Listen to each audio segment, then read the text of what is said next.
Hey guys, Abram here. Welcome back to another episode of DRIVETERRAIN. What I have with me today is the updated, facelifted Mark 8.5 Golf GTI. Now, I actually did review this car 3 years ago, the pre-facelifted model. I didn't drive it, but I just did some basic walk around and some features on it. So if you want detailed history of the Golf and the GTI brand, you can look at that video. But in this video, we're looking more specifically at the changes for this new updated Mark 8.5. So speaking of changes on the exterior, well, what has actually changed? Well, the headlights have become slimmer compared to the pre-facelifted model.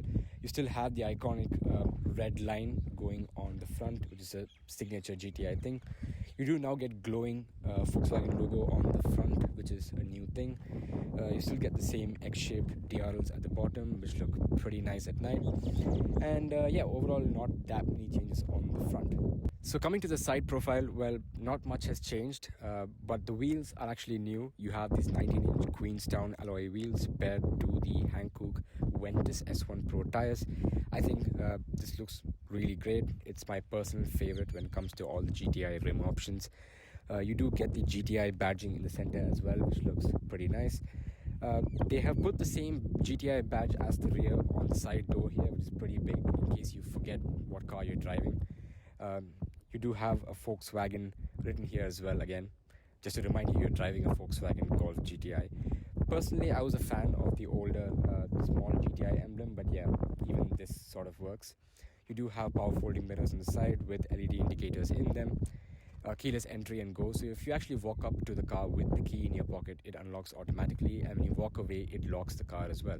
So you can disable that through the infotainment screen, but it is a feature on this car. So at the back, again, not much has changed. The main difference is that you get a revised styling for the rear LED taillights. These do have a cool animation as well when you unlock the car, which is pretty nice. You get GTI badging in the center. You have your Volkswagen logo, which is basically the way to open the boot. And yeah, chrome exhaust tips, well, yeah, real exhausts. And yeah, not much on the back. Well, let's check out the boot space. So what's the boot space like on the Golf GTI? Well, let's actually find that out. Just push that through. It's a non-electric tailgate. So in the back, you get 374 liters of boot space. You can even put the second row of seats down, and you get more space to keep your things. Well, underneath here you do have again more space. There's a spare wheel here on the bottom, and yeah, there's a 12-volt charging socket over here, and yeah, we've got some press plates, Golf GTI of course, but yeah, pretty decently spacious boot. So the interiors of the Golf GTI is where things have changed quite a bit. So golf enthusiasts and automotive enthusiasts have all complained about the touch buttons on the steering wheel. Well, say hello to the new physical buttons that you can actually press. Well, good job, Volkswagen. And I think this is the correct step forward, and it does have a nice and tactile feel. It does feel really nice. The steering wheel itself does feel very good. It's leather wrapped. It comes with perforation as well. A nice sporty red stitching. You have a GTI emblem as well, and it does feel really nice in the hand. You do have paddle shifters behind as well, which do feel a bit plasticky, but I mean, they do the job. In front of that, you have the Digital Cockpit Pro, which displays all of your information. So you have different views as well. You can cycle through them using the view button. And yeah, this is my favorite view with the GTI. And you can even customize the information that you want to see. So you can even see the charge pressure. Yeah, there's also G meter, which is again useful for track driving. So that's for the Digital Cockpit Pro. Now coming to the center here, again we have something completely new, which is the new 10.4-inch touchscreen infotainment screen. It comes with wireless CarPlay and Bluetooth audio. This is much better compared to the older unit in my opinion. It's more usable. It does come with illumination for these touch controls as well, which surprisingly they still haven't changed.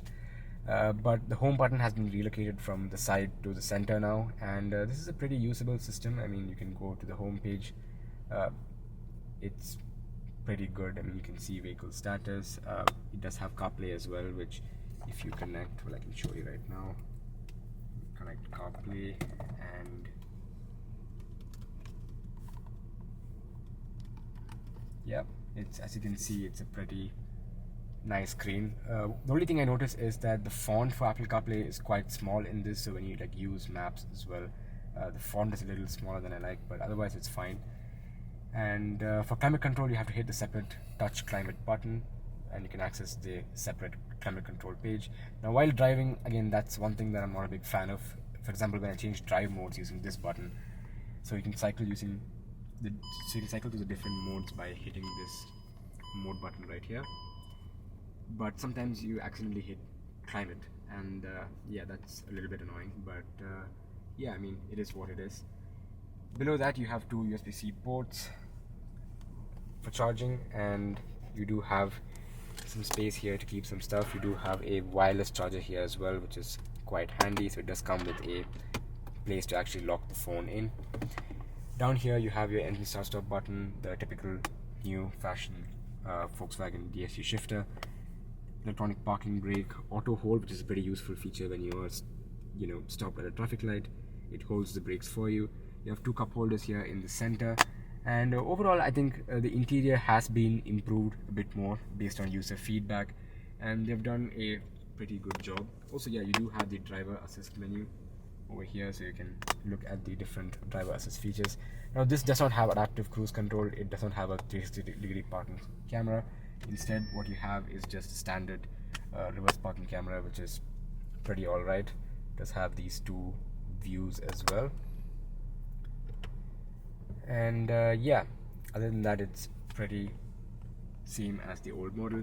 Coming up top, well, you do have these motion activated lights. Well, yeah, motion activated, and you do have a sunroof as well, which again does have a sliding option to actually open it, so you don't have a button. Yeah, I'm gonna close it because it's really hot. And yeah, auto dimming rear mirrors, a lot of piano black on the interior. Yeah, I mean, that's pretty much it for the interior really. So we're in the back seats of the Golf GTI, and yeah, space is just about adequate. I mean, there's not a lot of space, so the seat has actually been pushed really forward, but yeah, ideally you'd have about this much knee room, which is pretty alright. Taller passengers might find it a bit uncomfortable, but it's fine. The middle seat is not really that usable. It's got quite a high transmission tunnel, so yeah, you can see that there. However, you do have AC at the rear for the rear passengers, so you've got these two AC vents. There's no speed adjustment, just temperature, so you can lower and increase the temperature, which for some reason does not seem to work. Well, keep that for another day. And yeah, other than that, well, you've got the center armrest, which is quite useful. It's got two cup holders and also your correct size cup holder over there.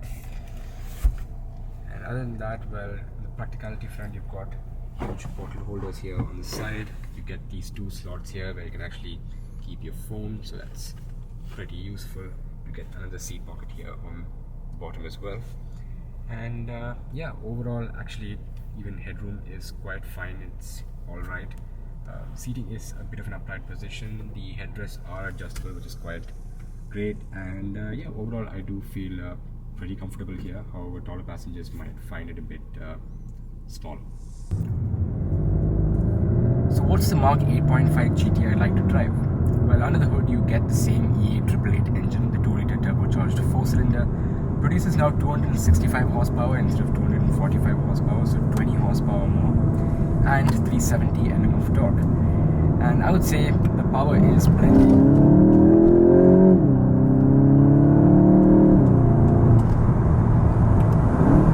Especially when you're at the limit, you can sort of feel the front end start to slide a bit. Again, that's typical front wheel drive behavior, I would say. And one way to fix that is to have better tires. This rides on the Hankook Ventus S1 Pro tires, which is pretty good. But if you want more grip, you can have better tires, and also set the suspension all the way to stiff. So this does come with the optional dynamic chassis control, which means that you can dial the suspension stiffness all the way up to the highest setting, and it's a pretty firm ride.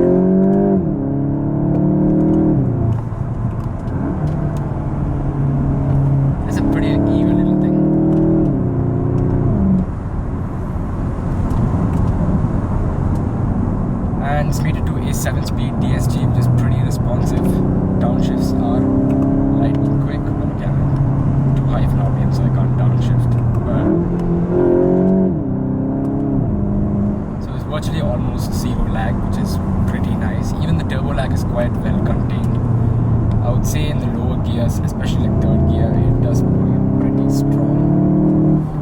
Pushing into this corner right now, it is really good.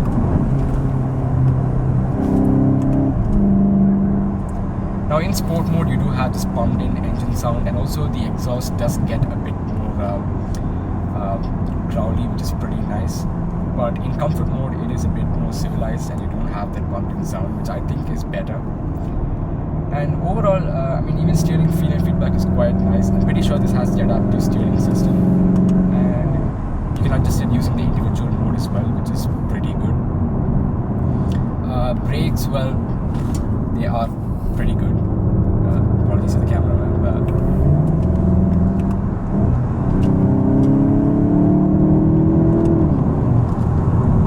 Yeah, brakes are pretty good. But other than that, well, let's actually just dial it down a bit and go into eco mode. So in eco mode, well, if you're driving like a sensible person, you can get a really good fuel economy of up to 4.9 liters per 100 kilometers, which is pretty nice. If you're on the throttle, on the limit, you probably get around 10 to 13 liters per 100 kilometers. Again, it does keep varying. I'm averaging about 10.4 liters per 100 now, and this is a mix of both spirited and standard driving. And yeah, I think that's pretty okay for a car of this size. And as for the actual ride and comfort, again, you can set it to comfort using dynamic chassis control to have better comfort on the road, because stiff really is stiff. You can feel that on the highway as well. The bumps and undulations are much more translated into the cabin, whereas in comfort it is pretty livable for the daily commute. And I think that's kind of the fun part about the GTI, is that the reason why it still remains the king of hot hatches is because of the reason that it is practical for your daily commute. It has enough power so that you can have fun, and it's got enough boot space, around 374 liters. It is practical. It's got every benefit that you want from the ideal hot hatch. And so yeah, that's basically the Golf GTI for you. There really isn't much to say. I mean, it's 20 horsepower more compared to the previous version, which is nice. But other than that, well, there is a more powerful version, the Golf R, and I might drive that next. But yeah, this is plenty powerful. 0 to 100 in 5.9 seconds, and top speed of 250 kilometers per hour, which is pretty cool. I mean, I don't think we're testing that on the roads here, but yeah, it's a fun little thing to drive. Prices start around 137,000 dirhams here in the UAE, all the way up to 155,000 for the full option model. Even on the full option model, you do actually lack some features. For example, this still has optional features on the package 2 option. So I don't have adaptive cruise control, I just have standard cruise control. I don't have the 360 parking view cameras. So yeah, there are some features missing for even the highest trim level. So again, that really depends on the car that you order from the dealer. So I would say that definitely take a test drive. I think they launched at a price that was much cheaper compared to the previous GTI, I believe. So yeah, do take a test drive. I think it's definitely worth considering if you're in the market for a hot hatch. And that's it. Thank you for watching. If you enjoyed this video, do not forget to like, share, and subscribe. And that's all. See you.